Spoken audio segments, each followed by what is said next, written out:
Welcome to my channel. Subscribe, listen, and enjoy my stories every day. The clock strikes 2 a.m., and the silence of the night is only occasionally broken by the distant sounds of a city that never truly sleeps.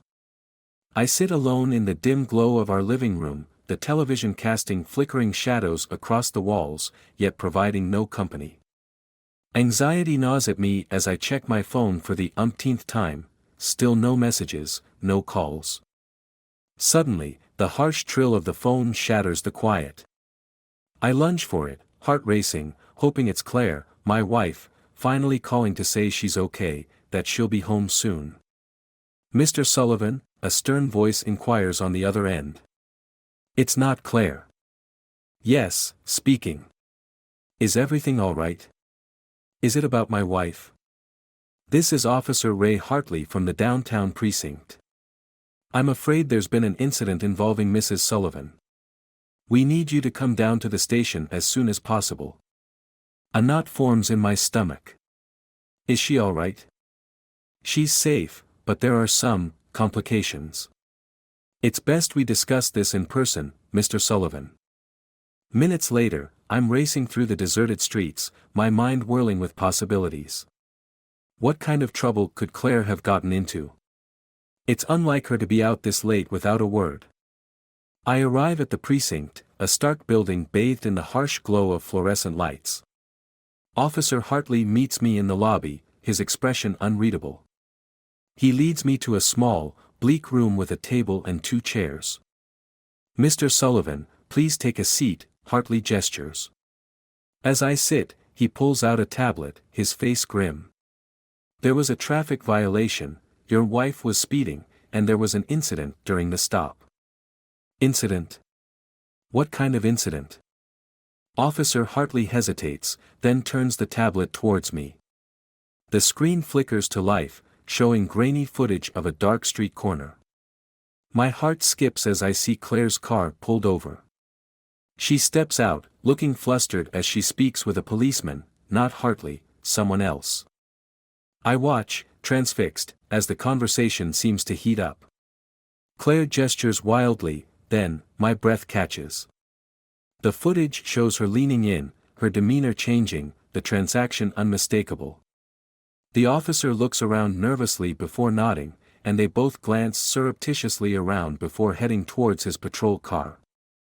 I feel like I've been punched in the gut. "This can't be happening," I murmur, my voice a mix of disbelief and rising anger. "We had no idea the camera was there," Hartley adds quickly, noting my shock. "It was part of a routine check for another case. I assure you, the other officer is being dealt with, but your wife—" "Stop," I interrupt, my voice sharp, cold. "Just, stop." There's a heavy pause. "Mr. Sullivan, we need to decide how to proceed with—" "I need some air," I cut him off, standing abruptly. My mind races as I storm out of the room, the images burned into my memory. Betrayal courses through me, hot and vicious. Outside, the cool night air does little to quell the turmoil inside. My life as I knew it has crumbled, the woman I loved, the person I trusted most, has undone everything with a single, damning act. Revenge, dark and bitter, begins to take root in my thoughts. As dawn begins to break, casting pale light over the city, a plan begins to form. Claire's betrayal won't go unanswered. Justice, in its truest form, will be served, even if I have to deliver it myself. Tonight marks the end of the life I once knew, and the beginning of something entirely different. With resolve steeling my spine, I turn back to the precinct. The next steps are clear: confront, expose, and ensure that our paths never cross again. As the first light of dawn casts a soft glow over the city, the streets begin to buzz with the early risers. Inside the precinct, the atmosphere is tense. I pace the corridor, each step echoing my turbulent thoughts. I can't shake the images from the video: Claire's betrayal, the officer's complicity. It's a festering wound. I'm interrupted by the approach of a tall, sharply dressed woman. Her badge identifies her as Detective Linda Moore. "Mr. Sullivan," she calls out, her voice firm yet not unkind. Yes, I reply, stopping to face her. I understand you've had a rough night. I'm here to help sort this out. Can we talk? Her tone suggests a blend of professionalism and empathy. We move to a quieter corner. What can you do? My wife, she. I struggle to find the words. Your wife made a serious mistake, but so did our officer. It's a mess for both sides. But if you're willing, we can use this situation to clean up some corruption within our ranks. Corruption. The word hangs heavy between us. Yes, the officer involved has had previous indiscretions. We've been trying to pin something on him for months. This could be our chance, with your cooperation. The idea of turning this personal betrayal into a chance to aid an investigation doesn't immediately sit well with me, but then the anger resurfaces. What do you need from me? Your testimony, and discretion. You can't go public with this, not yet. It might disrupt the investigation. It feels like a deal with the devil, but I nod slowly. Okay. I'll do it. But I want justice. Detective Moore nods. You'll have it. She leaves me with her card and a promise to be in touch soon. As I exit the precinct, the city seems different, darker, more complex. I decide to head to a local diner to gather my thoughts and plan my next steps. Inside, the hum of early morning chatter and the smell of coffee provide a semblance of normalcy. I take a booth by the window, watching the city wake up. A waitress, middle-aged with a kindly face, comes over with a menu. Morning, hon, coffee to start. Yes, thanks, I manage a smile. She returns with a steaming cup, and I take a moment to enjoy the simple comfort of it. As I sip the coffee, my phone buzzes. It's Claire. My heart races. I haven't spoken to her since last night's revelation. I let it go to voicemail. I'm not ready to hear her voice. The waitress comes back to take my order, and I ask for the usual breakfast, trying to keep the routine. While waiting for the food, I play Claire's message. Her voice cracks as she apologizes, begging me to come home so we can talk. I made a mistake, Jack. Please, let's try to fix this. The message ends, and I'm left with a choice: confront her or help Detective Moore first.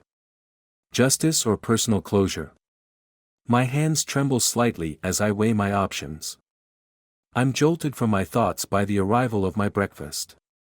The waitress offers a sympathetic smile. Anything else I can get you, dear?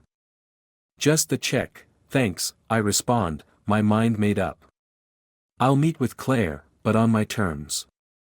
I need answers, and then I'll decide how deeply I want to be involved in Detective Moore's plan. As I leave the diner, the city no longer feels like mine. But I'm determined to reclaim some part of it, starting with the truth, no matter how painful it might be. The drive home is a silent battle, each mile bringing me closer to a confrontation I both dread and crave. The morning traffic buzzes around me, oblivious to the storm brewing inside my car. I pull into the driveway, my heart pounding in my ears. Claire's car is there, a stark reminder of the normalcy that once defined our lives. I sit in the car for a moment, gathering courage, before finally stepping out. The house feels different as I enter, like a stage set for a play where all the actors know their lines but me. Claire is in the kitchen. She jumps when she sees me, a mix of relief and fear in her eyes. Jack, you came back, she says, her voice trembling. We need to talk, Claire. My tone is steady, belying the chaos inside me.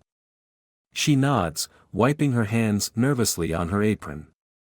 I know I owe you an explanation. Let's start with the truth, I say as I sit down at the kitchen table. She sits across from me, her posture deflated. It was stupid, she begins, her voice a whisper. I was speeding, and when he pulled me over, I panicked. I thought maybe I could make it go away. And you chose that way to make it go away. The bitterness in my voice surprises even me.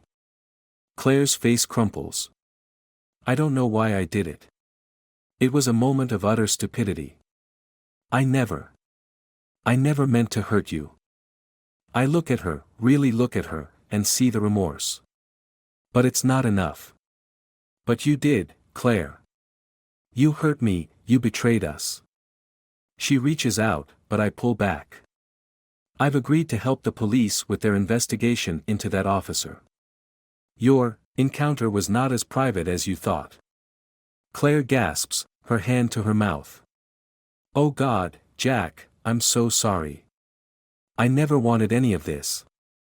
I know, I say, though it does little to ease the pain. They think he's been corrupt for a while. They want to use what happened to bring him down. So, what happens now? Her eyes are wide, scared. Now, I work with them. And you need to figure out if you can fix the mess you've made.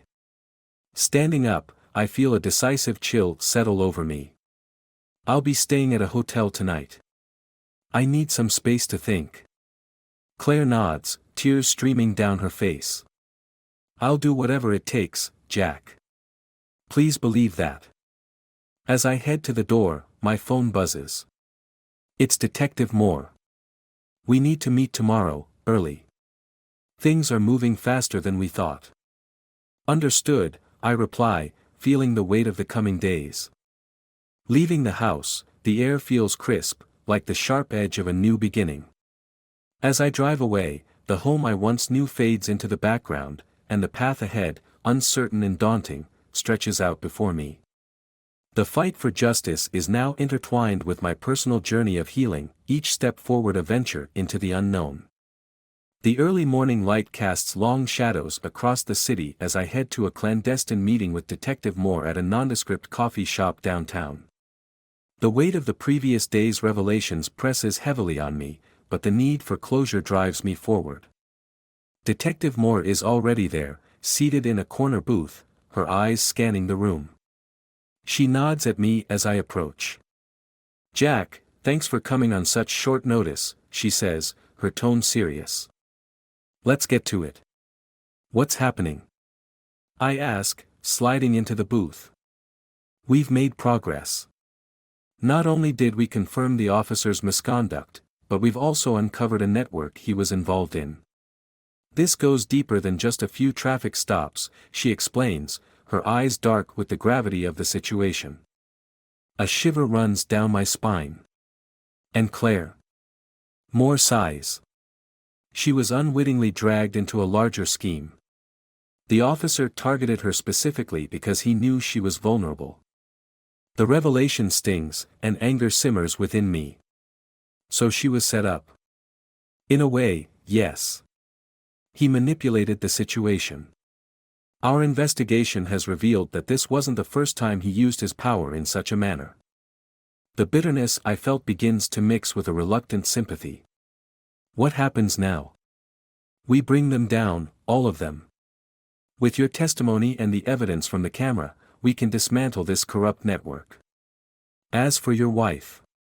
Moore trails off, leaving the sentence hanging. As I contemplate her words, my phone vibrates. It's Claire. I hesitate but answer. Yes. Jack, I've been thinking a lot about what happened. I was fooled, manipulated. I found something you should see. Can you come home? Her voice is earnest, tinged with desperation. I'll be there, I say after a pause, my curiosity piqued. When I arrive home, Claire is waiting with a small, digital recorder in her hand. I found this hidden in our car. I think he put it there to blackmail me later, she says, her hands trembling. We listen to the recording. It's a conversation between the officer and another unknown man, discussing their plan to trap Claire and use her as leverage. The betrayal deepens, and so does my resolve. This ends now, I declare. We go to the police, the recorder in hand. The evidence is damning. Over the next few weeks, the investigation intensifies, leading to arrests and the dismantling of the corrupt network. Claire and I, our relationship irreparably damaged by lies and deceit, face each other in our now empty home. Jack, I'm so sorry for everything. If I could take it back, I would, she pleads, her eyes filled with sorrow. I know, I reply softly. But we can't go back. Too much has happened. I understand if you can't forgive me, she whispers. I forgive you, Claire, but I can't forget. I can't erase the hurt, I say, the finality in my voice more painful than I expected. We part ways, the love we once shared overshadowed by the dark cloud of deception. As I leave the house for the last time, the door closing behind me feels like the closing of a long, painful chapter of my life. The city stretches out before me, its skyline a mix of shadows and light. I step forward, alone, into a future uncertain but free from the chains of betrayal. The road is open, and for the first time in a long time, I feel like I can breathe again.